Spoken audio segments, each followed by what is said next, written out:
Hi, I'm Dr. Caroline Leaf, and welcome to my podcast, Cleaning Up the Mental Mess.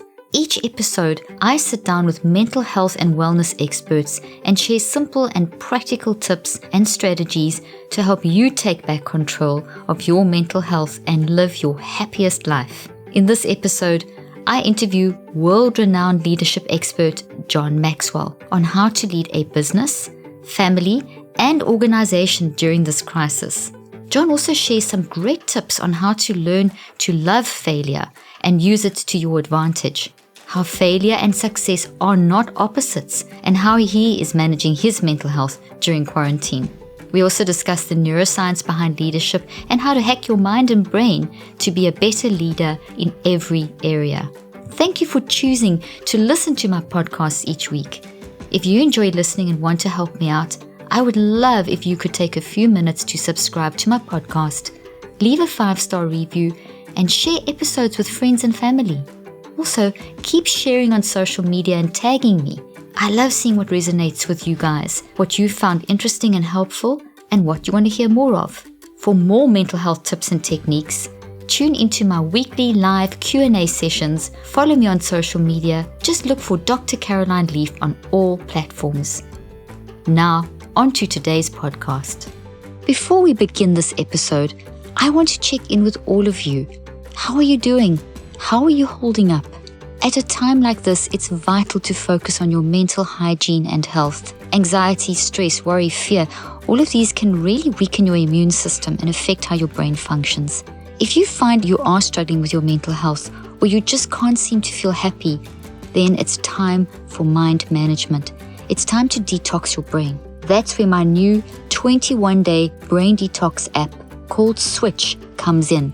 It's designed to help you find and eliminate the root of whatever is causing your mental distress and help you replace it with a new healthy neural network and habit. It's just 5 steps that you do each day for 21 days and it will take you about 15 to 30 minutes. This is a daily mind management plan to manage your toxic stress. The program has over 30 years of research backing it up and just went through clinical trials again with amazing results. And right now, a 3-month subscription is on sale for 50% off. Just go to theswitch.app or look for Switch on Your Brain on iTunes or Google Play. The link will also be in the show notes. John Maxwell, what an honor. Welcome, welcome, welcome. I'm so excited to finally have an hour together. This is amazing. You and I kind of pass each other on stages and grab selfies. We wave to each other at speaking conventions, and we kind of look at each other and say, now, this is not what we want. We need a little time. And hey, today we get a little time, and I'm very excited about that. I really, we were, if you remember, maybe, I don't know, in February, I think we're in Northern Ohio speaking at a conference, and you were on, and I then turned around and followed you, and then when I was done, you guys had to go, I had to go take off. And so we're waving each other, took a selfie. And I remember the thing I remember most about that is we made a commitment that, okay, let's do something together. And so here we are. I'm thrilled. I know. I'm so excited too. It's been wonderful because as you say, we grabbed our selfies. So at least we got something out of that moment and now we can actually dive in and talk. And I couldn't think of a better person to talk with at the moment than you in terms of just coping with our new normal. And we're all talking about it. We all know it's the new normal. But what I find interesting, John, is that the brain works in cycles of 3 weeks to adapt. And then every 9 weeks we form a habit. So we almost at the stage where we're getting used to this new normal. It's feeling very different now to what it felt a few weeks ago. And obviously there's all the implications that go with it. But this is going to be a great podcast to get your wisdom and insight into all kinds of issues around this. Well, that's my joy. I think it will be too. And it's interesting because I was talking to someone the other day and I said, this is the first crisis that I have been in. I think I counted up. I've been in about a dozen of them.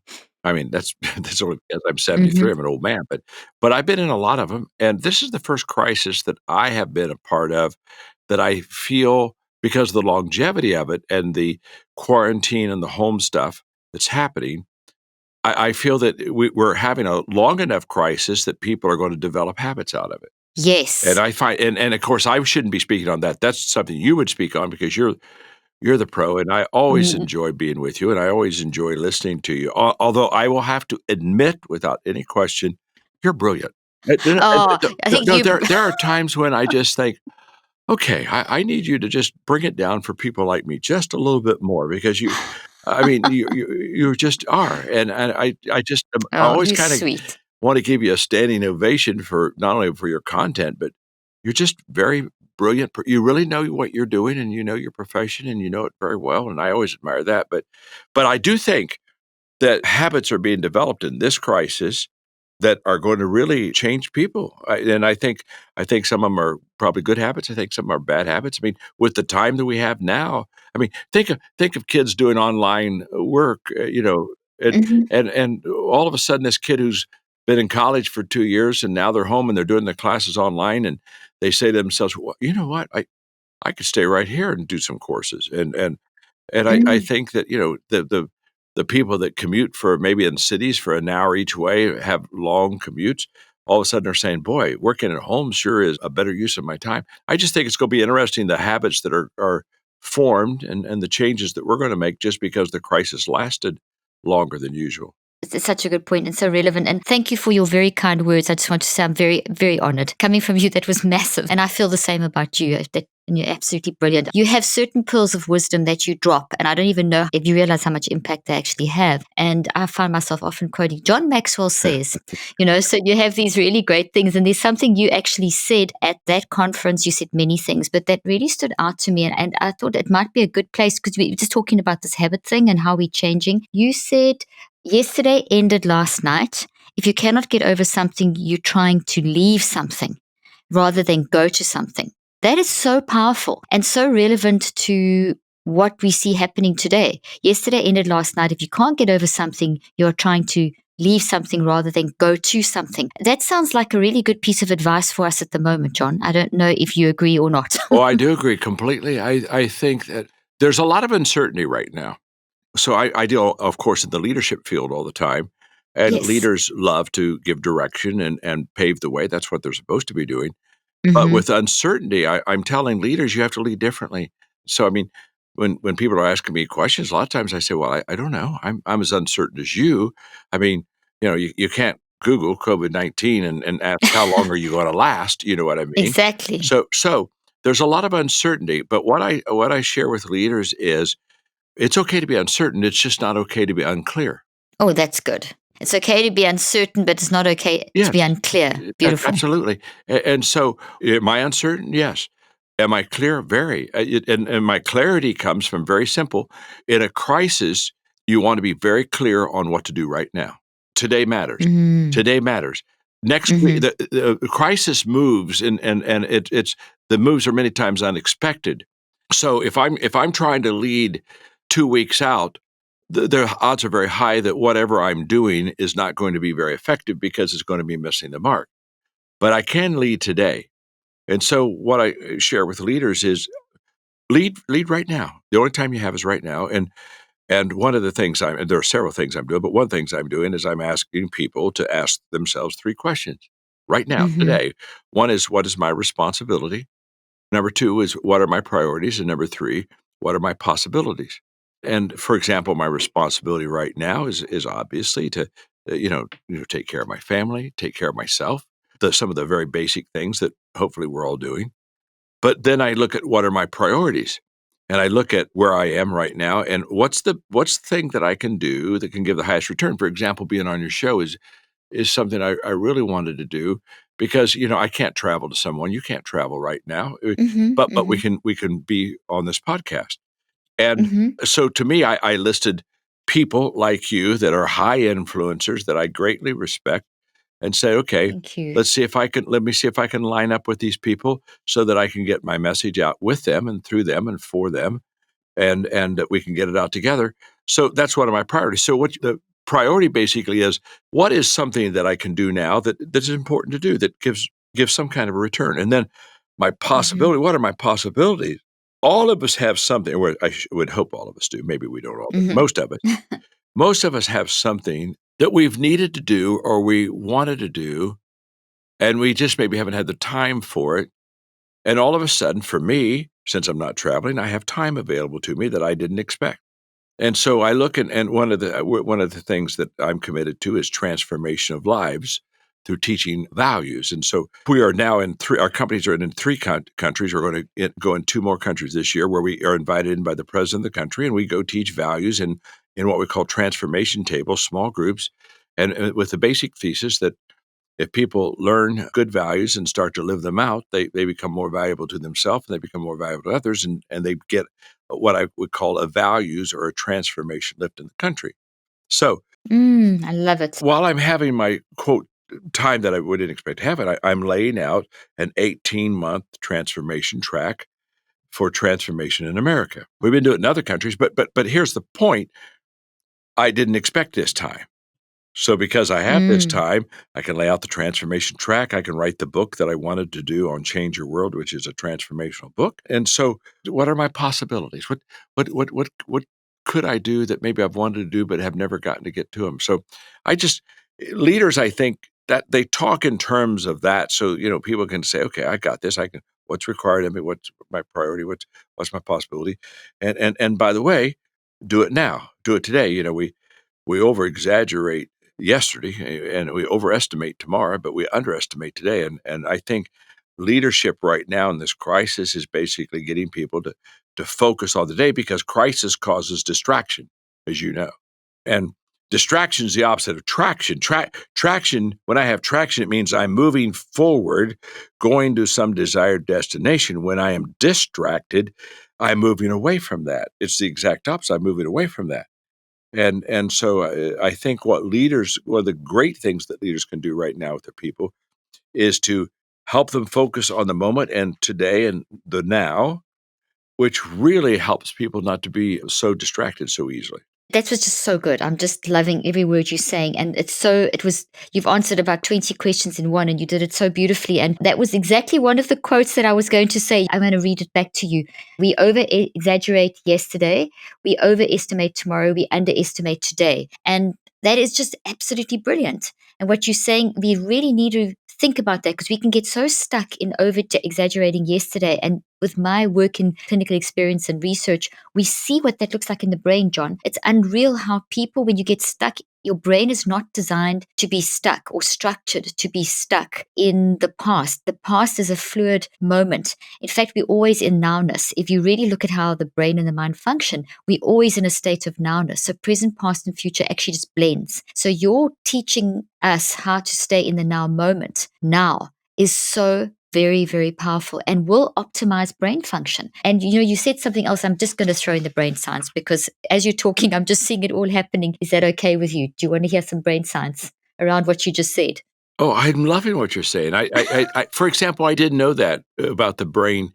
Really wants to live in the now, not in the past. You're the doctor. I'm the patient. I mean, I feel like it's the other way around at the moment. What I consider a great podcast is when I learn something too, and I'm learning. So go for it, girl.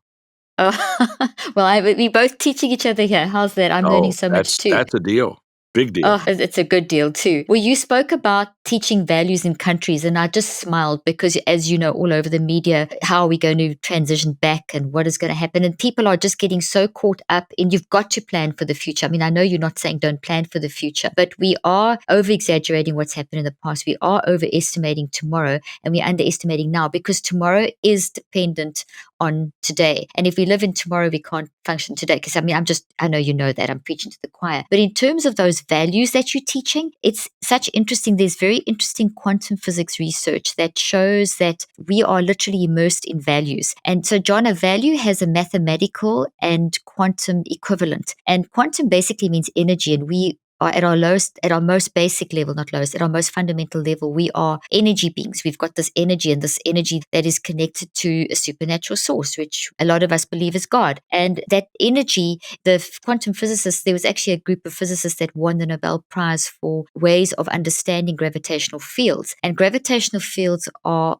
all these quantum physics things that we're immersed in. So right now, you and I are sitting in gravitational fields. But the most interesting part is these gravitational fields are waves of values. They are mathematically shown to be like, we literally, if you think of jumping into the sea and you're surrounded by water. We are literally in a sea of values. And if we truly calm down our minds and brains through mind management, which is what I teach, and you teaching leadership, you're teaching people to think properly in terms of leadership. I'm trying to teach people to manage their minds in terms of life. Then your brain just does what your mind tells it to do. So as you're thinking and in the ways that you're talking about now, the suggestions you've given, when you teach people to ask these questions, what is responsibility? What is the priority today? What is my possibility today?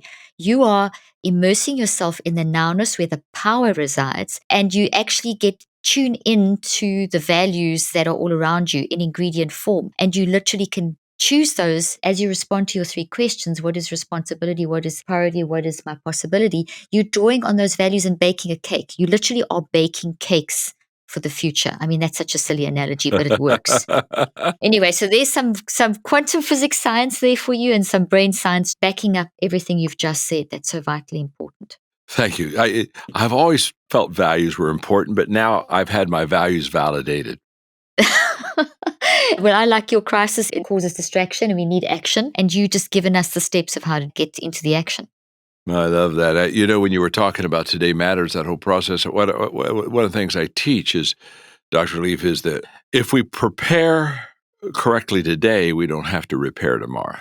I love that. But if I don't take care of today, I'm going to be repairing tomorrow, no question about it. And so I think that in this time of difficulty and challenge and crisis, I think what leaders do is leaders, they don't provide answers. They provide an awareness and preparation for people to do well in the moment today. You know as well as I do, a crisis has a tendency to freeze people, to stop them. And, what happened? And they lack movement.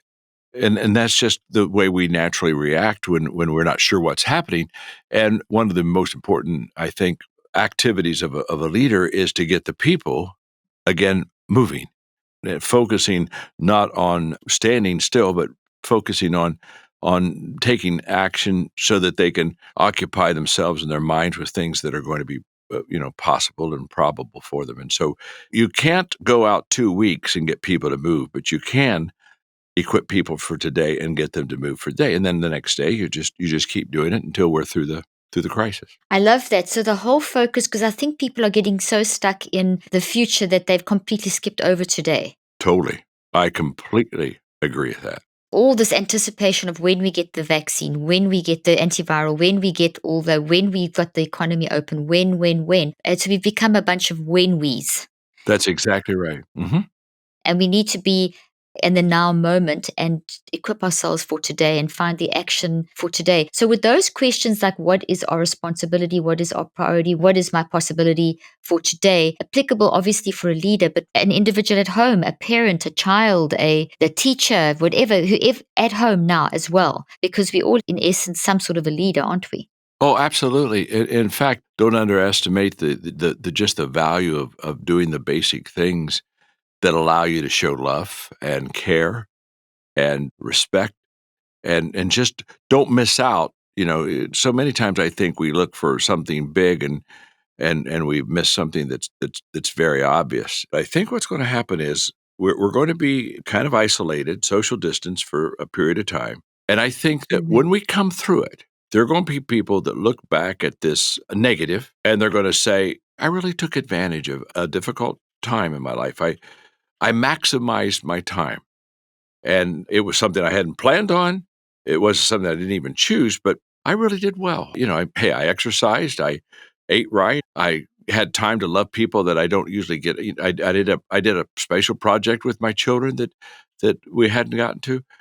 And then I think there are other people who are going to sit there and say, you know what, I think I just watched too many movies and ate too much food.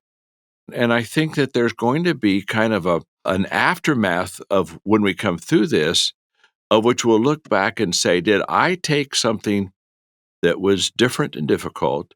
Did I take the lemon and turn it into lemonade? In fact, somebody called me the other day and said, what are you doing? I said, I'm making lemonade.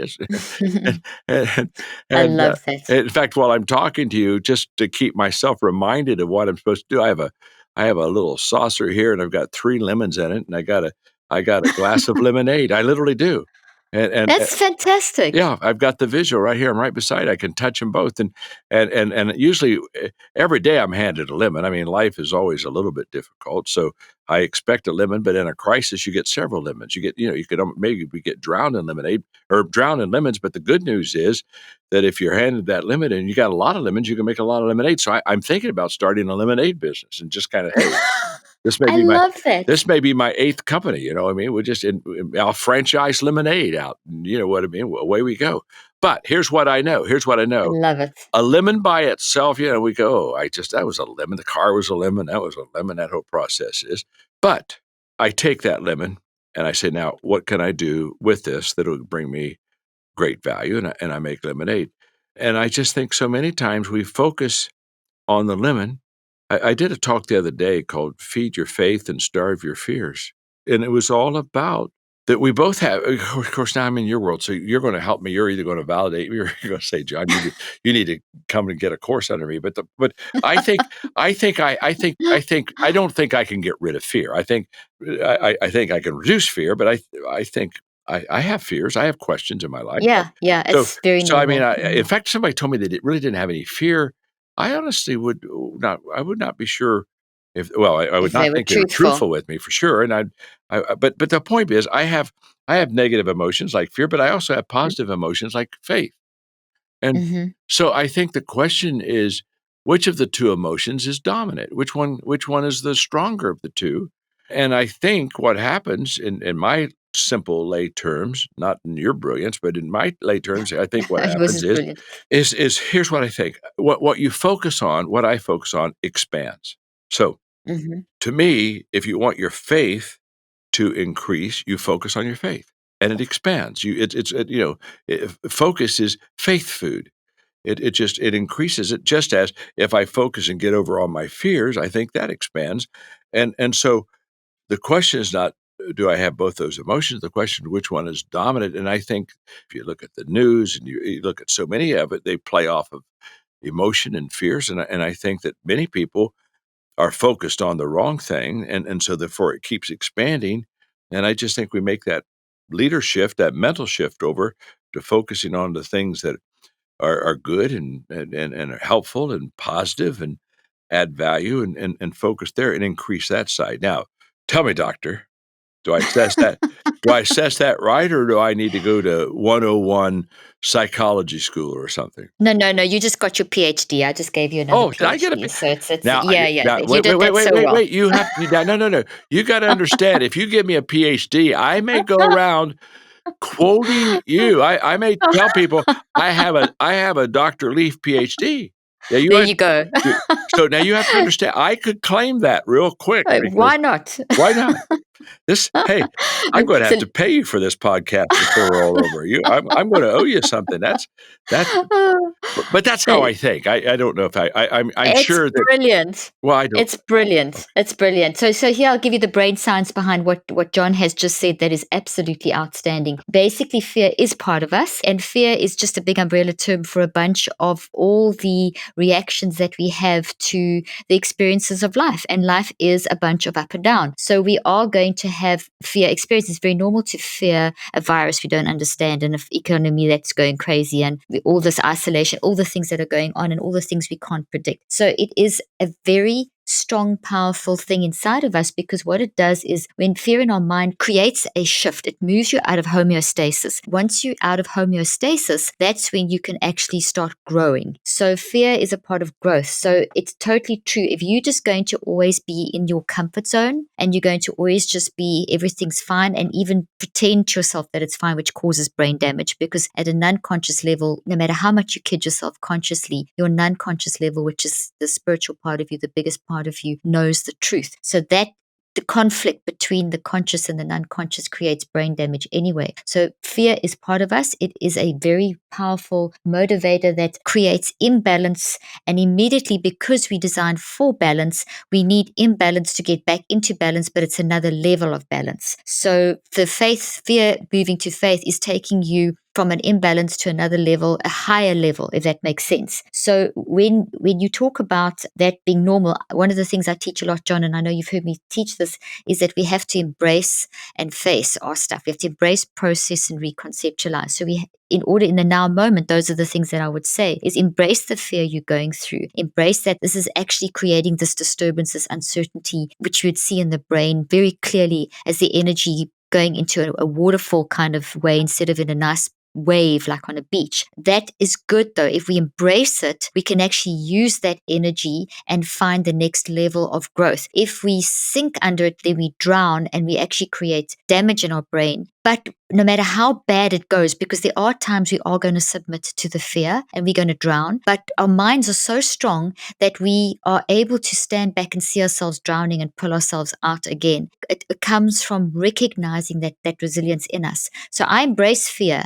I encourage people to embrace fear for the lesson. And then the other thing you said, John, about what you focus on expands. Well, scientifically, that's totally correct. It's called in quantum physics, we call that the quantum Zeno effect. And that's the repeated effort makes learning take place. So if you constantly think about something, it is physically growing in your mind, and your mind generates energy through the brain, and then the brain responds electrically and genetically, and you actually build that thought into the brain. And then if you think about it more, it grows bigger and bigger. You add more and more little quantum computer branches into your brain made of proteins. So you're growing and growing and growing. It's getting more and more energy. And the more you think about it, the stronger it gets. And by day 63, it's a habit. It takes 63 days to build a habit. I've just finished a series of clinical trials, which we're analyzing now. And I've confirmed this again with my research now on a very neuroscientific level that it takes 63 days, not 21 to form a habit. It takes 21 days to start the change, and it's painful. And day 21 is generally the most painful time where you actually recognize that this change that I need to make, it's kind of making me feel worse. But actually, because you're making the change and you may feel a little bit worse and more anxious and maybe a bit more up and down, your brain is being optimized because you're now about to go into the next phase. And the next 42 days, we see a massive change in how the person is actually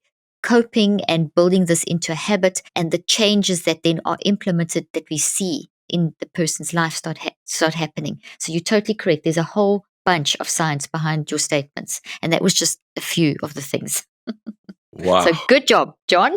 Thank you. I just feel so much better now. So it's 20, the 21st day is the crucial day, huh?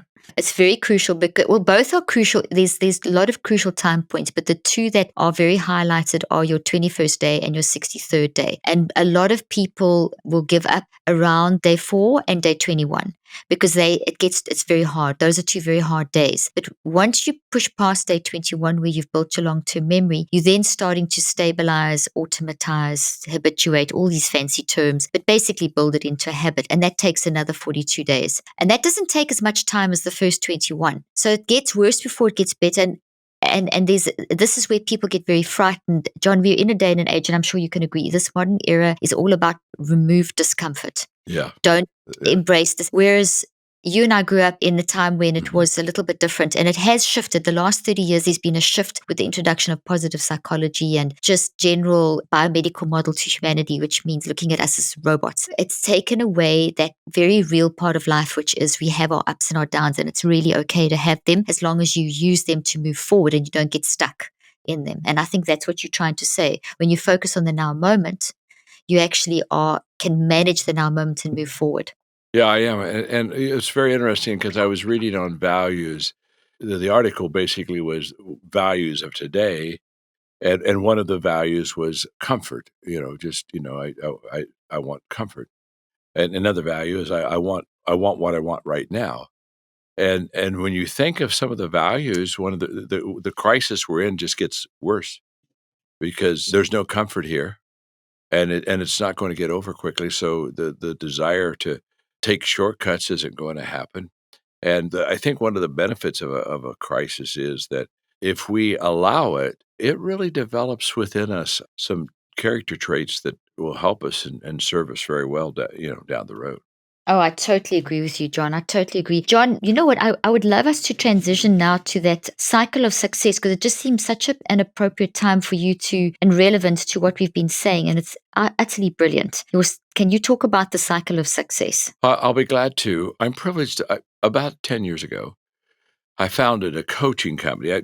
For years, I had people come to me basically and say, we wish you would have a coaching company so that you could prepare us to speak, to lead the qualities that you have that we'd like to, learn. And so about 10 years ago, I finally, felt that I had proven myself and maybe earned the right to have a coaching company. So we started John Maxwell Team. And in the 9 years that we've had it, we're the largest coaching company in the world now. We have 33,000 coaches in 168 countries of the world. It's been an incredible, amazing journey, and building this company has been just terrific. And so I'm asked a lot by people who say, "Well, how did you build a business so fast?" And how do talk to us? And so what I do is that I talk to them about what I call the cycle of success, and it's a cycle. It's not a journey. You can be on a journey and you can pass something and never come back to it again. But on a cycle, there's repetition. And in the cycle of success, there are 5 basic stops in this process. And I'll start at the top of the cycle because it all begins with what we call testing. We test. We try a lot of new things. And that's kind of maybe an advantage of having a company that you start from scratch. You got a lot of things to test, a lot of things you don't know. But I've always been a major tester. I've always pretty much said to myself that the only way I'm going to find answers that I don't have is to go into areas that I have never been. And so we do a lot of testing. And, I wonder if this will work. Well, let's try this. Well, if you do a lot of testing, the next part of the cycle is just automatic. You'll do a lot of failing. Because again, you've never done this before. One of my statements I tell people all the time is you're never good the first time. I love it when people say, well, I've never done this before, so I'm really planning, working hard. I just want to, boy, when I do it, I want to really do it right. And I tell them to relax, go ahead and do it because it's not going to be that good anyway. I mean, you're, we didn't, when we learned to walk, we didn't just go out and say, let's walk a mile today. We took 2 steps and fell. When we learned to speak, we're never good the first time. And so we know that. So we're doing a lot of testing, and out of that testing comes a lot of failure. And that's okay too. We understand the more we test, the more we fail. And our goal is to test a lot. So that means the result is that we fail a lot. So we test and then we fail. And then you go to the third part of that cycle, and that's you learn. Out of our failure comes learning, because the benefit of failure is learning from that experience. And so when people tell me they start to talk about their failures, I value people, so I listen to it. But when as soon as they're done talking about their failure, I just have one question for you, and it's, what did you learn? The great value of failure has terrific value. And by the way, we separate failure from success all the time, and we should never do that. I've never known a successful person didn't have failure accompany their success. Failure goes along with success. I love that. They're not opposites at all. They never have been opposites. You fail your way to succeed. We test our way to fail to learn. And by the way, if we test more and fail more, we learn more. So when people say, how do I increase my learning? You increase your testing, you increase your failing. And so the benefit of failure is, what did you learn from? In fact, if you don't learn from it, you repeat it. That's why when you watch people, sometimes they just seem to be in the hole all their life, and they're in the hole all their life because they didn't learn. So you test knowing that most, not all, but most of the testings will bring failure, which out of that, the only purpose of failure to be a benefit is that you learn. So we test, we fail, and we learn. Now, learning's overrated. So good. Learning's overrated. I think the academic world has kind of helped us to maybe overrate it. And what I mean by that is that, so what? So you've learned. So why do I learn? I learn so I can go to the fourth part of the cycle, so I can improve. Just like the value of failure is learning, the value of learning is improving, getting better. I know people who just have learned a lot, but they've never improved their life because they've let learning be the end of the self. In fact, this is a cycle. And what's important about this cycle of success is this. It's a cycle, and it should never stop. So if I test, fail, and learn, and I say, oh my gosh, look what I've learned. I'm going to camp out here. I just know more than I've ever known. Well, there's no success there. You got to keep going around the curve. So from my learning, I improve. And what I tell people all the time is, so now that I'm saying, oh, I'm changing, I'm improving.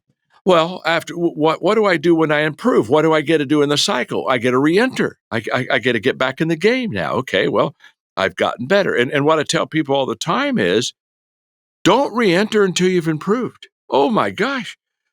I see people all the time, they get back in the game and they shouldn't get in the game yet. They haven't changed. They've not improved.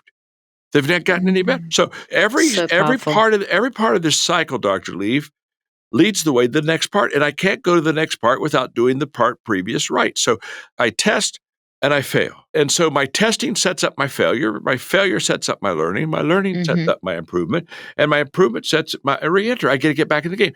And so people say, okay, I made it. Good. I got back in the game. I say, what do you mean you got back in the game? The game is infinite. And so what do? You go right back to testing again. Because one of the worst things that can happen is for us to be successful and then want to stay with that success. Because, the greatest detriment to tomorrow's success is today's success. It is. Because successful people, instead of getting out of the comfort zone and instead of improving themselves, they want to camp. They want to put a trophy up, and they want to basically say, okay, I got success down now. Let's not move it. Let's not change. Well, that's failure all over. So in this cycle, we re-enter. But what do we re-enter for? To test some more. We get to live another day, so we get to test some more, so we can fail some more, so we can learn some more, so we can improve some more and re-enter. And when people talk about our coaching company, how successful it is, that's the cycle. And we never let it stop. And we're at 33,000 now. And so you might say, well, I'll bet you got it down now, don't you? No. You never have it down. In fact, it's just a dangerous thought. I've got it down. I got it. You aren't supposed to. We're not supposed to got it. Got it isn't my aim. See, people that live in this realm of wanting to stop, they play a finite game. The question I ask people all the time is there a finish line? And for people that play a finite game, there is. They've set a line out there, and they basically say, at this age I'm going to retire, or this age I'm going, and they've drawn a finish line. It's a self-made finish line. Life didn't give it to you. You gave it to yourself. So what happens is we cross the finish line. Now, hello. When we cross the finish line, guess what? We're finished. What part of this don't we understand? Exactly. It's over. So if you play an infinite game, this cycle of success really works. I came into this world, the game was already going. I'm in there and I'm doing my best to play a good game and do what I should to help people in the game, but I'm going to die. But the game keeps on going. The game, it's an infinite game. And in an infinite game, there's no finish line at all. There's not supposed to be. So at 73, I'm learning, growing, starting companies, having my best day, and people are saying, well, now, John, let's talk. Are you going to retire? No, I'm not going to retire. Thank goodness. Why not? Why don't? Do you have enough money? Yes, I've got enough money. I've sold 35 million books. Do the math. I got enough money. I'm okay. Then why don't you retire? Because I don't want to put a self-imposed finish line on me. Because the moment I do that, it's over. Hey, the game of life is a short game. Why would you take yourself out of it? It's an infinite game. But it's a short game. The time I got is a very short span. So the whole process of this cycle of success, I love it because it never lets you settle. It never lets you finish. It never lets you say, I've arrived. We didn't climb a mountain. We went in a cycle. And it's just a beautiful thing once you understand how that process works. I probably talked too long about it. But No, John, I'm so glad you said what you said because you've answered a million questions and you've shaped a process for people to actually really manage their minds. And that is vital. This is when I wrote everything that you said now, and you said at the Provia, and I've heard you teach us a few times. I've got copious notes on this from you because it's such a fantastic concept. Test, fail, learn, improve, re-enter. And it's so relevant to the brain. You said so many things, brain and mind, because the mind and the brain are separate. You said the cycle of success is an infinite game. If I just link it back to being a scientist and a researcher, I always research. I'm always doing various different research projects and clinical trials. And when you go into an analysis process, which I'm in at the moment, this is exactly what I'm doing. Your words were going through my head every day when I'm working with my research team, and we spend hours and hours, honestly, hours, 10, 15 hours at a time, working out, looking at data, looking at different things. So you test something and you fail. What does this mean? No, this doesn't mean it. Then you learn something new. Then you go and do more research, and then it's a continual, then you improve, and then you re-enter the next discussion. So this process you've described is exactly what a scientist does with research. And we all are scientists. Every human is a scientist in life. And the process you've described is for leadership and general life principles is the process that I use in my scientific studies, when I worked with patients clinically as well. It really does work. It's exactly how the brain needs to be stimulated by the mind. This whole test, fail, learn, improve, and re-enter. It's absolutely outstanding. The other day, my husband, Mac, you've met Mac, he said to me, because every day I come out of my research hole and I say, and this and that, and this happened. And I mean, I'm so excited that my kids actually say, Mom, can you just stop talking about this for 5 minutes? And Max said, but when is this ever going to be and it was quite an unusual question for him because he actually thinks like you do as well. And he said, when are you going to kind of have some sort of point where you can say this is where you're going to start writing up the research and that kind of thing? And I answered him, never. Because all we're doing is now what we thought was the big picture has now broken down into a multitude of other things that we can learn and other things to investigate. So this has birthed another million things about the mind that we can go and investigate. So I totally relate to it and want to emphasize for the listeners that when you approach life like John's just described, this is how you cope with what we're going through now. I'm sure you agree, John. This is how we cope with the day-to-day stuff, and this is how we deal with the uncertainty of the future. We just have to keep on trying, keep on going around in the cycle.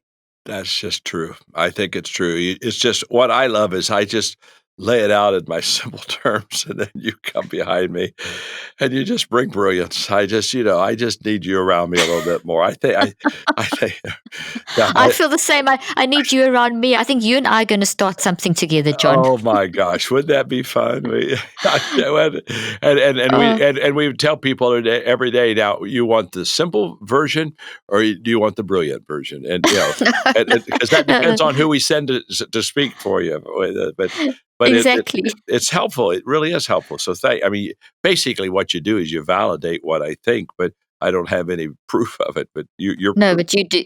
Well, what you say is just incredible, John. It's outstanding. I wanted to ask you a couple of specific questions, if that's okay with you, because this is just the whole explanation was so brilliant. I want to unpack just a couple of little things, if that's okay with you. One of the things you say, uncertainty is a leadership opportunity, and just hearing your cycle, it's obvious that is. But can you talk about that, because of everyone's just going on about uncertainty? It's one of the main questions that we get asked on social media in terms of mental health is how to deal with uncertainty. So I love that you say uncertainty is a leadership opportunity. And you've kind of answered this question with your cycle, but could you talk a little bit more about this? I can. Opportunity, we don't understand opportunity. We think that opportunity should be real clear to us, that it should show up and it should say at the top opportunity. And as we approach it, it's kind of like going into a supermarket. The door opens and all of a sudden we're ushered into this land of opportunity. And what I know about opportunity is that isn't the way that it's presented. Opportunity is always, always surrounded by difficulty and by obstacles and by problems. In fact, my statement is you've got to get through the problem to get to the opportunity. And here's the way this works. If opportunity had no difficulty or obstacle around it, then everybody would be in the opportunity line. And everybody would be in the land of opportunity. And in fact, I had a person the other day say, "Well, I had an opportunity. I think I lost it." I said, "Oh, relax." I said, "Somebody found it." I mean, trust me. I love Me. that. You may have lost it, but somebody found it. But let me tell you who found it. That's so good. The person who found it, the reason you lost it is because you were looking for opportunity without problems.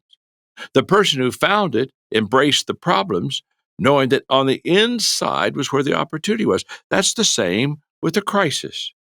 I mean, right now, what are we doing? We're researchers, the most brilliant minds in the world, are trying to find a vaccine for the coronavirus, and they'll find it. But when you think of the medicines we take, they all were birthed out of a crisis. They were all birthed out of a disease. They were all birthed out of a problem. Everything I have good in life was birthed out of something bad in life. And so when we are in the midst of bad, the tendency is to focus again on what we've lost or the detours we're having to take, instead of saying, this is an opportunity. One of the, we want to go in a straight line, and crisis doesn't let us do it. So we get to a place that we're on a road that we're familiar with, and all of a sudden we're not on that road anymore. We're detoured. Well, let me tell you something. That detour gets us into new scenery. And so we can either regret the detour and focus on, I got to get through this detour as fast as I can so I can get back on the road that I know. Or we can say, I wonder what's over here. I've never been here. I wonder if there's something I should see. I wonder if maybe there's something I should experience here. And so we instead of we detest the detour instead of embrace it.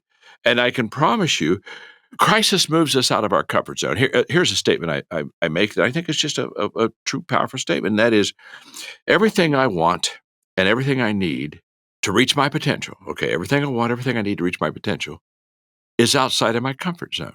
If it was inside my comfort zone, I'd already have it because I'm comfortable there.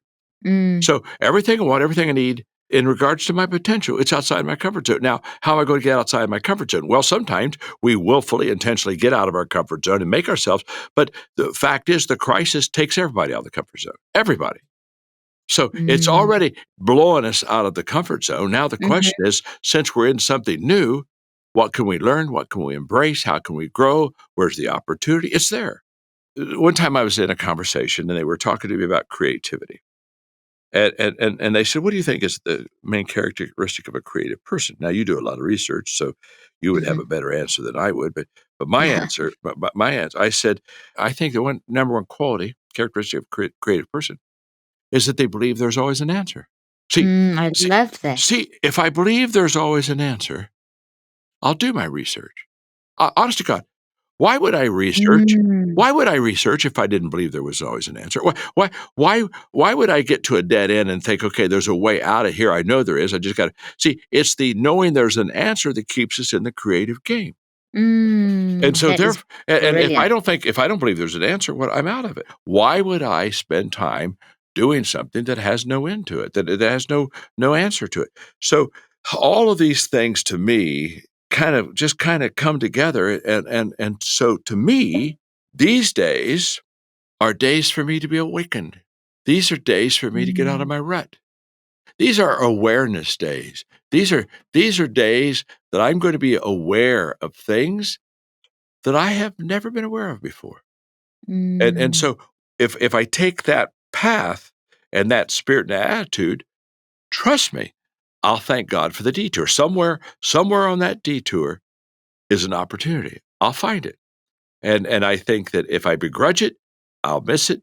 If I embrace it, I'll find it.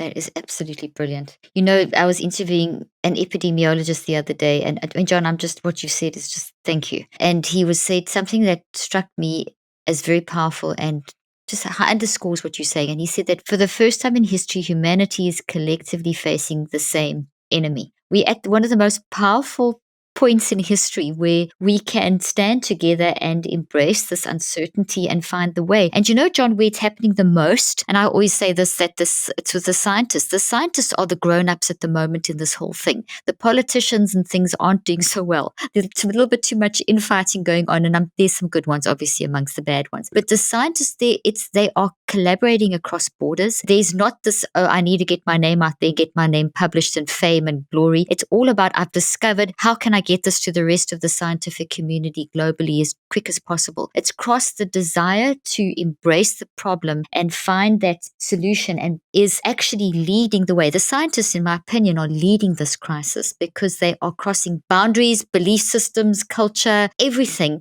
to find a solution. And that demonstrates what we are collectively capable capable of as humans when we get over ourselves and over all those negative things and we don't get fearful. So what the whole process you've been talking about now and through this program of being creative, believing that there's always an answer, and then continue researching. That's what's driving the scientists. And so you've demonstrated. I just wanted to throw that in there. I just found that fascinating.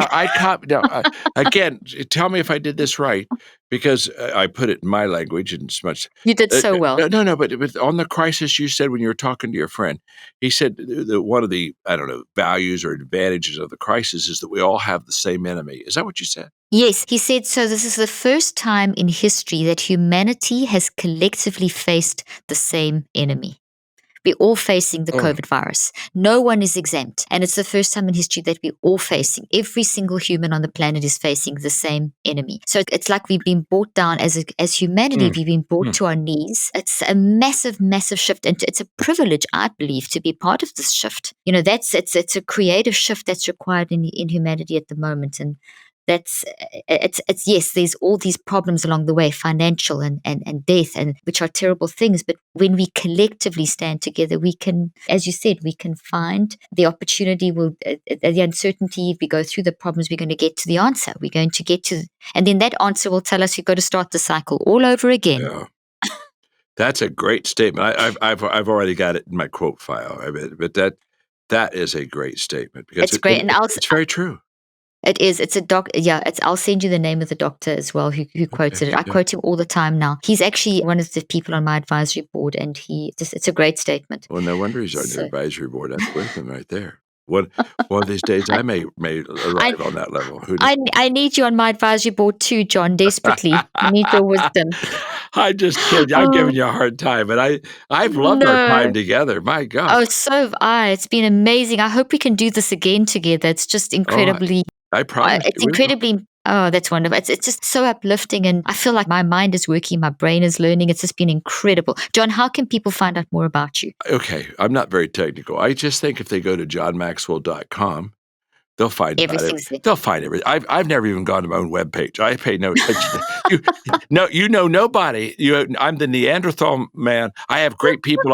I mean, I've got people. I've got Andrew with me right now. I've got great people around me. They take care of me totally. That's the way it should be. I've got the message, but they know how to get the message out. And so I think if you just go to johnmaxwell.com, I think, Andrew, couldn't they get everything there if they? Yeah, Andrew says you could. Yeah. I mean, so because there are a lot of people who be interested in the coaching company, and so anyway, just go to that and you'll find it. But what I love about this podcast is my big takeaway is that I have a PhD from Dr. Leaf. There you go. Now, what's my PhD? What's my PhD in? One more time, you got to tell me so I can tell people. The neuroscience of leadership. How does that sound? Oh, the neuroscience of leadership. Does that sound good? It sounds brilliant. I'm not even sure what it means, but it just sounds brilliant to me. This is big. This will be in my bio. You understand? This will be in my bio now. That's good. I'm happy. I can say that I spoke to John in my bio, so we're both going to be super excited. Yeah. Hey, there's a difference. I got a doctorate from you. You didn't get anything like that from me. You can give me one too. You can give me one in your leadership. So then we're fair. Then we even. How's that? Then we with even. All the rights pertaining within me, I give you a doctorate of leadership. Thank you. I like that. I'll accept that too. It's going in my bio. This is big time. We ought to get together every once in a while and just doctor each other. I think so. Let's do that. I love it. That's good fantastic. To be with you. Oh, it's so good to be with you, John. And I hope we do this again soon. And thank you for your time and your wisdom and everything. And thank you for being you. It's my joy. Blessings. Take care of yourself. Thank you, John. I hope you found today's podcast interesting and helpful. If you want more tips and help with managing anxiety, depression, and mental health, be sure to visit my website at drleaf.com and to sign up for my weekly newsletter, where I also include a schedule of my speaking events and so much more. And follow me on social media. I'm on Twitter, Facebook, and Instagram. Just look for Dr. Caroline Leaf. Also, I love seeing all your posts on social media about this podcast. I love seeing what resonates with you and what you've learned. So be sure to continue posting and tagging me and letting me know what you think and how these tips worked out for you. And don't forget, leave a review and keep spreading the word about this podcast. Thank you for joining me today. I really hope you learned something new and helpful. Till then, I'm Dr. Caroline Leaf.